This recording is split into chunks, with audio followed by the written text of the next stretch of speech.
The science of craving discipline. What if discipline wasn't something you had to force, but something your mind actually craved? Imagine if the same way we get hooked on scrolling, sugar, or comfort, we could get hooked on habits that build us. You probably tried to be more disciplined before. Maybe you set goals, downloaded apps, made plans. And maybe it worked for a while, until life got loud, energy dipped, and you found yourself starting over. But here's the truth. Most people try to build discipline through willpower. And that's why it doesn't last, because the brain doesn't obey commands. It obeys rewards. It's not that you're lazy or inconsistent. You've just been trying to win a mental game without understanding the rules. The brain doesn't care what's good for you. It cares what feels good. And until you align your actions with your brain's reward system, discipline will always feel like a battle. The people who seem effortlessly consistent, the athletes, the creators, the doers, they're not superhuman.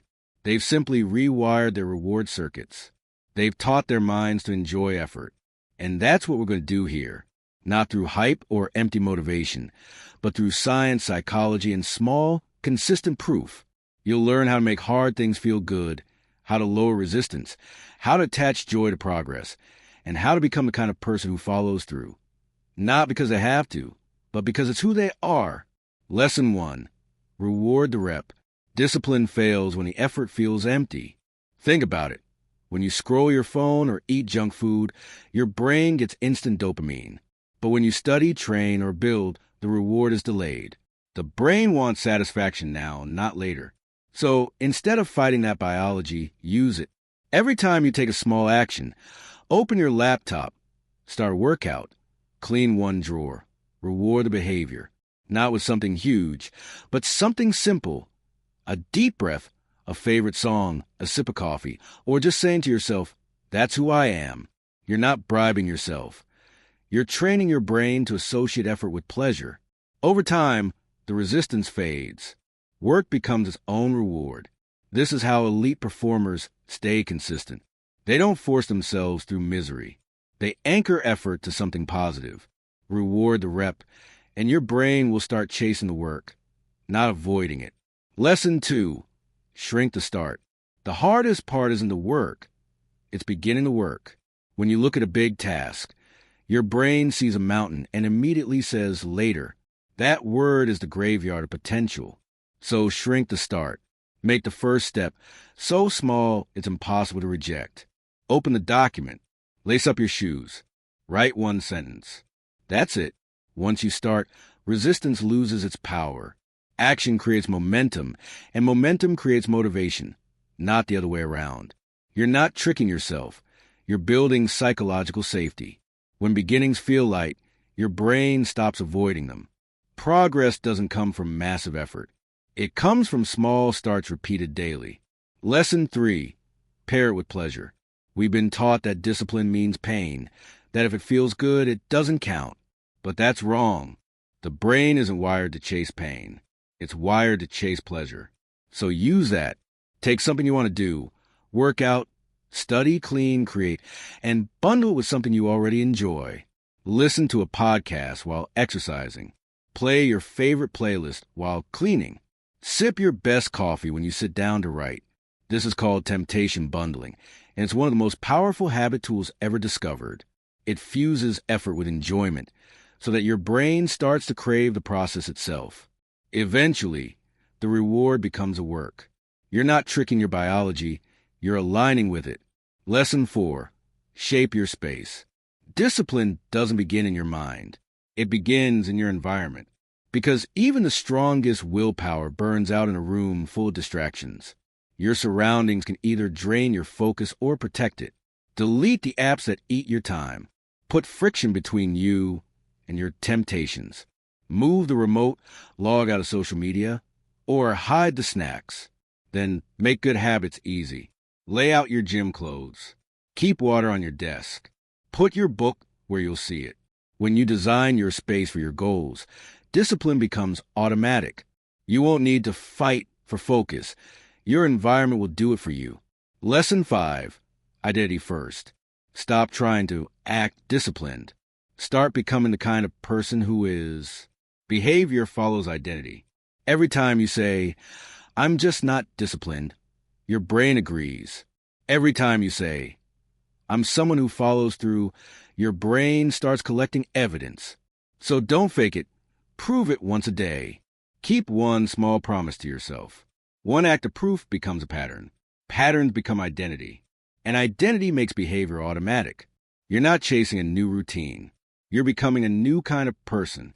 Lesson 6. If-then cues. Motivation is unpredictable. Systems are stable. Set rules that remove decision-making. If I feel tired, then I'll do 5 minutes. If I want to scroll, then I'll stand up first. If I miss my routine, then I'll reset immediately. These simple cues turn chaos into clarity. They create automatic responses when your emotions fluctuate. You don't rely on willpower. You rely on design. And that's what makes consistency dependable. Lesson 7. Track tiny wins. Your brain believes what it can see. If progress isn't visible, it feels like failure. So track every small win. 1 box, 1 page, 1 rep, 1 day.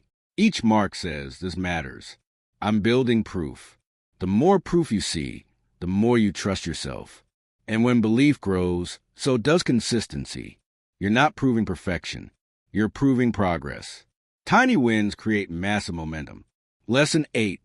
Precommit to action. You already know your weak spots, the scroll, the snack, the skipped workout.